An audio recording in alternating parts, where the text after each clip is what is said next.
De fleste mennesker når aldrig at opleve galskaben i hele deres liv. Den slags galskab, der æder et rationelt menneske op indenfra. Hvem kunne vide, at en sådan galskab kunne lure lige under overfladen? En overflade, der bare ventede på at blive brudt.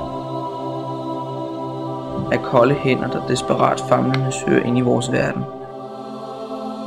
Jeg er overbevist om, at alt håb nu er ude for menneskeheden. Vi er alle fortabt.